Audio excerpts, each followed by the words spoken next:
Arcane Denial is a counterspell for blue and 1. It counters any spell, but the controller of that spell draws 2 cards at the beginning of the next turn's upkeep, and you draw at the beginning of the next turn's upkeep. And this card is not good, but a lot of players seem to think it is. So I wanted to talk about why players think it's good, and why it's actually bad. I made a video about Arcane Denial a while back, but I feel like it was a bit lacking, so this time I wanted to cover the card from every angle. So before you comment your thoughts on Arcane Denial, hear me out. I might address your point. I do want to start with a disclaimer. I love bad cards. The reason I play EDH is so I can jam my bad cards. I build decks around bad cards all the time. Salvaging Station is one of my favorite cards. It's not good, but it's fun in my Bauble tribal deck. I also specifically love bad counterspells. You know, those 5 and 6 mana ones like Spelljack, Mystic Genesis, Confirm Suspicions. All of these are cards that I use. So if you want to play bad cards because you like them, that's great. My issue with Arcane Denial is not that it's bad. It's that people don't realize the card is bad. And in the right deck, Arcane Denial can be great. If you're playing a force your opponent to draw a bunch of cards deck, like Kami of the Crescent Moon or Nekusar, then these niche cards that force all players to draw are really perfect. Mind's Aglow is not a very good card in terms of card advantage, but people play it because it forces draw, or is a group hug card. Which is why we see cards like Mind's Aglow in only 1% of possible decks. Nobody is under the impression that this is a good generic draw spell. But if I go to EDH Rec and sort by the most played blue cards of all time, we can see Arcane Denial is the 6th most played blue card, showing up in around 19% of all possible decks. So I think it's safe to say people don't treat Arcane Denial as a niche force you to draw cards card, but they actually play it as a generically good counterspell. So why do I actually think the card is bad? Well, for starters, if it was genuinely powerful, we would see it show up in CEDH. But even in mono blue decks like Urza, nobody's playing Arcane Denial. Ultimately, it's just not a tournament winning card. But seeing play in CEDH does not mean a card isn't good in casual Commander. So how come I don't play Arcane Denial in my casual decks? I want to compare Arcane Denial to Counterspell as a baseline. Just classic Counterspell. One thing players will say is Arcane Denial is the nice, friendly counterspell. There's less salt when using it. But I think this argument's kind of silly. If somebody is irrationally upset about spot removal or counterspells, then I don't know if Magic is the right game for them. In Commander, you're going to get hit with removal spells and counterspells all the time. There are 300 cards your opponents bring to the table every game. Some amount of them will make it harder for you to win. I feel like if everybody's a rational adult, normal counter magic really shouldn't be an issue. Also, if I counter someone's game-winning combo, it's not like they're gonna forget that I did that because they drew a few cards. Wouldn't they still be mad anyway? Another argument I see is that double blue is hard to hold up compared to 1 in a blue. This is another goofy argument. So if we're already talking about casual Commander, we've ruled out CDH. You don't need a counterspell super early in the game, only later, like turn 6 or further. It's not like you're required to hold up blue-blue against a Turbo Adnaz deck on turn 2. And if by turn 6 or later, you're unable to hold up 2 of one of your colors, then that might be a problem with your mana base. I could see an argument if you're in 4 or 5 colors that on turn 6, maybe you don't have double of one of your colors, especially with a budget mana base.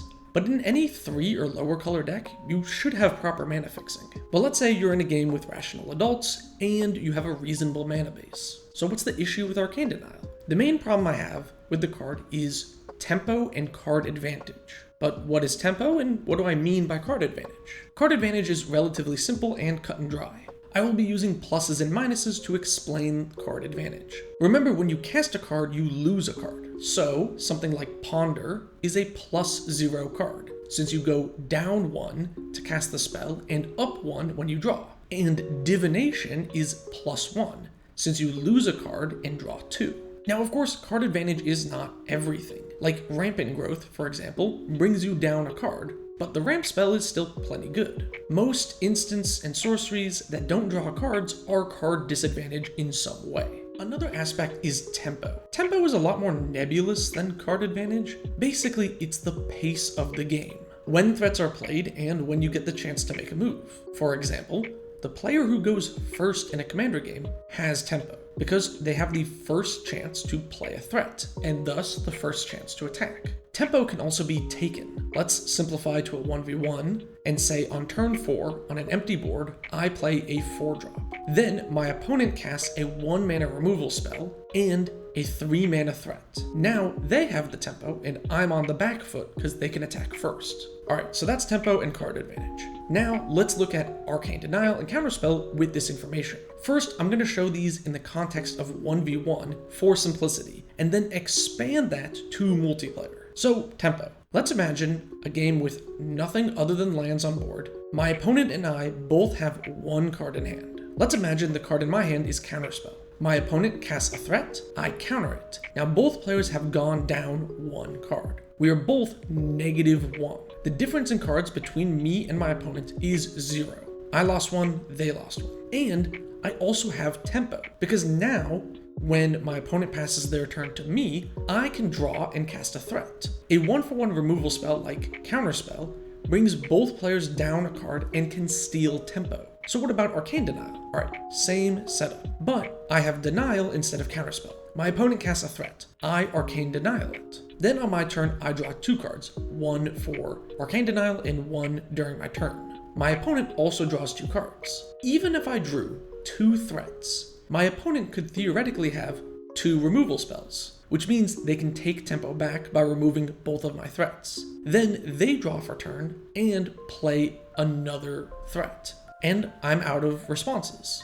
And I know that theoretically they could draw 2 lands, but so could I. I'm just using these cards as examples of how it could play out to show tempo loss. In any game of Magic, your opponent could draw poorly and do nothing, though drawing them more cards makes the chances of that lower. Let's also look at the raw card advantage numbers. Arcane Denial for you is a +0 card, since you lose a card and draw 1. Your opponent goes down a card because you counter it, and then they go up 2, so it's a net +1, -1 +2. When compared to the Counterspell example, which had both players even on cards at -1, Arcane Denial has your opponent at +1 and you at +0, putting you at a net -1 cards compared to your opponent. Arcane Denial has given your opponent card advantage and the potential to steal tempo back. And this is why the card sees no play in Legacy or Vintage, or any 1v1 format really. And I hope that we can all agree the card is not very good in 1v1 formats. But many players will try to argue that the numbers work differently in EDH, though I disagree. Remember in math class where you solve an equation for x? You could add or subtract or divide or multiply anything you want to find x, as long as you did the same thing to the other side of the equation. When people do the Arcane Denial math, they neglect the other side of the equation, which is Counterspell. So how do people do this math wrong? Here are a few ways to look at it. Many players will say spot removal is +1 cards for your other 2 opponents, because a threat was removed that they did not need to spend a card on. So let's look at the card advantage for Counterspell. You go -1 card. Your opponent, whose spell you countered, goes -1 card. The other 2 players both go +1. So in total, you are -1 and your opponents are +1, right? +2, -1. A variance of 2 between your opponents collectively and you. Now, Arcane Denial. You are +0 and one opponent is +1, whose spell you countered, and the other opponents are also +1. Remember, we gotta add the +1 for the 2 other opponents, the same as we did on the Counterspell side of the equation. So net +3 for your opponents and +0 for you. A variance of 3, which is 1 more than Counterspell. This is the same change in variance from the 1v1 example, where the variance was 0 versus +1 for your opponent. And the math also works out if your opponents get +0 from the Counterspell or Arcane Denial, or if you say your opponents get +1,000 or 1,000,000,000 cards. It really doesn't matter how you slice it. The 2 players don't actually factor into the equation, because if you're calculating them for the Counterspell, you have to calculate them the same for the Arcane Denial. And if you add the same number to both sides of the equation, it doesn't actually change the overall number. X is still the same. The card advantage in the 1v1 scenario is the only thing we need to calculate. And I think most people would agree it's not good to play Arcane Denial over Counterspell in a 1v1 format. Now, compare this to a card that does scale, like Siphon Mind, where in 1v1 it's -1 for your opponent, +0 for you, with a variance of 1. But since it says each player and draws for each player, in multiplayer, each opponent goes -1, you go +2. Net -3 for your opponents, this is a variance of 5, which is why Siphon Mind is way better in Commander than it is in 1v1. Arcane Denial draws a set number of cards. It does not scale with the number of players. So even if you had a 1,000 player game, it's still always going to be total worse card advantage for you than Counterspell. People will try and twist the numbers even further, trying to show the variance per player instead, but this also doesn't work. Let's look at Arcane Denial. Each opponent is +1, you are +0. Individually, you are behind all 3 players. With Counterspell, you and one opponent are on even footing, and 2 players who are theoretically +1 are ahead of you. So only 2 players are ahead of you instead of all 3 opponents. People also like to put this in relation of each player, saying if you are Arcane Denial, then the other 2 uninvolved players will have less total card advantage, but the Counterspell scenario puts the person you countered at negative cards, so the numbers still even out to the same total.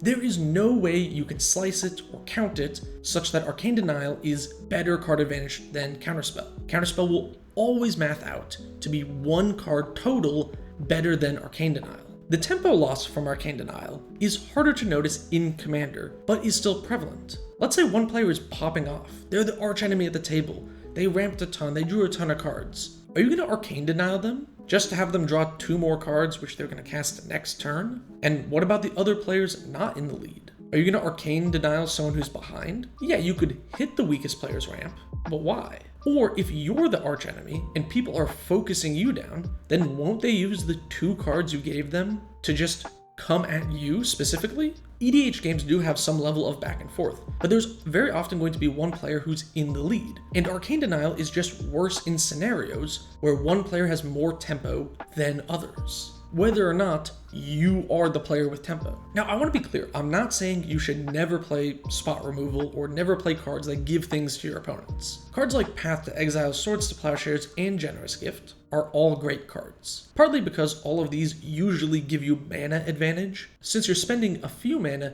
to remove something that oftentimes costs way more mana. Plus, sometimes you just need to clear away one annoying creature and you don't want to wipe away your board as well. But cards in hand are a lot more dangerous than a little bit of life, a basic land, or a random elephant. Arcane Denial is more like Divine Gambit. White for a sorcery that says exile target artifact, creature, or enchantment an opponent controls. That player may put a permanent from their hand onto the battlefield. This is very efficient and flexible removal, with the downside that it could backfire horribly. But you don't play Divine Gambit. Shows up in like 0% of EDH decks. Even though it's the friendly removal spell, since they could get something into play for free, even though they might not have a permanent in hand, just like your opponent might not draw anything relevant from Arcane Denial, or maybe the creature you Divine Gambit is the most threatening creature in their deck, just like how people say Arcane Denial is going to counter the most relevant spell, so it doesn't matter what they draw. Yet, nobody is playing Divine Gambit, because it's almost always better to just get rid of the threat permanently. There's no reason to give your opponent some free advantage. There's simply better options. And giving your opponent cards can be just as dangerous as letting them put a permanent into play. Card quality in EDH is really high. Individual cards you draw for your opponent can cause massive swings in the game. Jeska's Will, Demonic Tutor, Natural Order, or some 2-card combo. This, of course, is a bit playgroup dependent. If you have a friend playing their jank cards that depict food in the art deck, then yeah, you can Arcane Denial them, and it's probably not likely they're going to draw into a Crater Hoof and take you out next turn. But if you play against players with powerful cards or randoms at your shop, then more likely than not, your opponents have good cards in their deck. And I acknowledge that there are cards which can give your opponent's card advantage that are still powerful. I played Time Spiral in my Storm decks. Time Twister is a power 9 card, and when you start a game with fast mana, Wheel of Fortune on turn 1 can be very strong. But unlike these cards where you can set up with fast mana or a High Tide to get maximum value, Arcane Denial is a counterspell. You have to cast it at a specific time. You don't get to choose when you cast the card to set up for the most value. So why do people actually play this card? Like, why is it assumed Arcane Denial is good? Part of the reason is the precon effect, and the other part is the EDH Rec effect. So on EDH Rec, 57% of Stella Lead decks play Arcane Denial. And part of it is that Arcane Denial's in the precon. So everyone who bought a precon and then upgraded it, changed it slightly, and posted their list online are much more likely to include Arcane Denial. Since when people upgrade their decks, they don't usually splurge on the removal package. Instead, they spend money on bigger win more cards or other synergy pieces. Many players would look at their precon and say, oh, there's a counterspell in the deck, I'll just leave it there, that's my counterspell for the deck. And we can see this with many other precon decks that include Arcane Denial. The Sauron precon had Arcane Denial. We see 68% of Sauron decks have Arcane Denial. That's the precon effect. Cards in the precon tend to seem more popular for a commander than they otherwise would be, like Evacuation in Admiral Brass Unsinkable. There's nothing wrong with Evacuation, but it shows up in 45% of Admiral Brass Unsinkable decks, because it's in the precon, while something more synergistic like a Kindred Dominance or Crippling Fear shows up in way fewer decks. And a more powerful wrath like Damnation doesn't even make it to the EDH Rec page. Again, nothing wrong with Evacuation, it's just not super good in the deck since you don't want to hold up 5 mana with your Pirate Tribal attacking deck.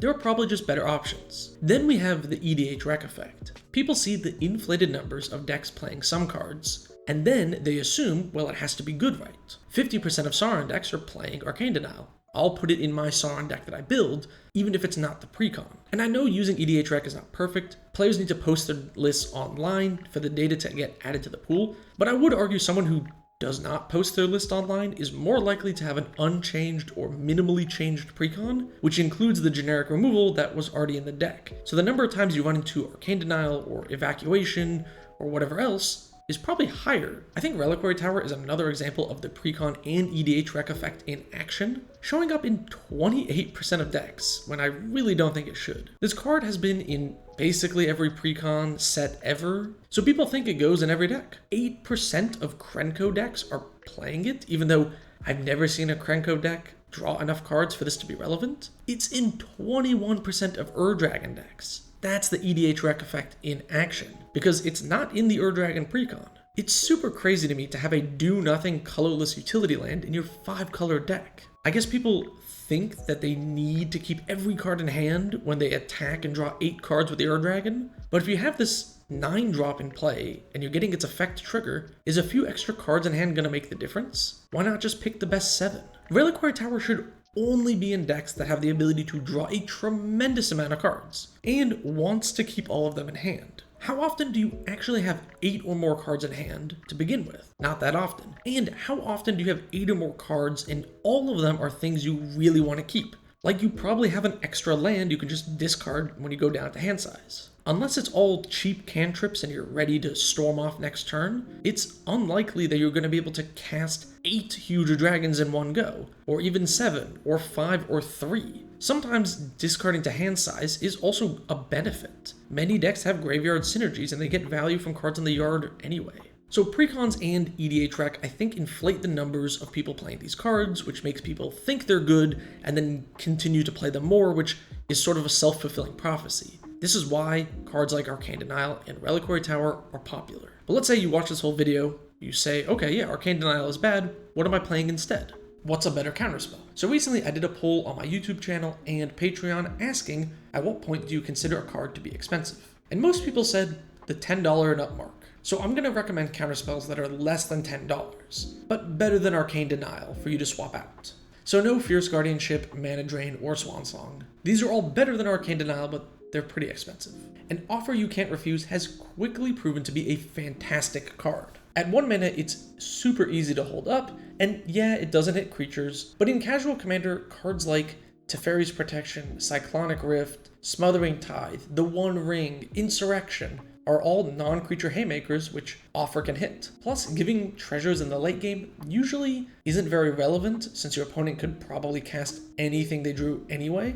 Disallow is another amazing card. It has saved my butt so many times. It hits any spell, but if you draw the card after the threat is on board, it can still save you by countering an ability. Delay is also a really great replacement for Arcane Denial. It counters something, and then they cast it in 3 turns. But think about this, how long does a commander game actually last? If you delay something on turn 6, they don't get the card until turn 9, and many games might end before that happens. Or sometimes a player might cast a board wipe, thinking it's going to save them. If you had lethal on board, it doesn't really matter if they get the Wrath in 3 turns. You're going to attack and win regardless. Also, delay is great against other counterspells, since most counterspells are useless when you're forced to cast them 3 turns later on your upkeep. Wash Away is also pretty underrated. At 3 mana, it can counter anything, but at 1, it counters something not cast from hand, which at every commander table, every opponent has a commander they probably want to cast, and the command zone is not your hand. So 1 mana counter a commander can be crazy efficient. Tail's End is also great at hitting commanders, but it can stop triggers or activated abilities, and stopping the ETB on many spells is often close enough to countering them anyway. Reverse Polarity is a new counterspell, which has the added bonus of giving all creatures unblockable this turn. Could be really good in an Edric deck. During most turns of the game, Mana Leak is a hard counterspell. Disdainful Stroke in Casual Commander will often hit most of the crucial game-ending spells. Memory Lapse can be brutal for your opponent, countering their spell and making it so they won't draw a new card next turn. Also very good with mill synergy. Archmage's Charm is great if triple blue doesn't cause issues for you. Being able to swap this out for 2 new cards at instant speed is really nice in a control deck.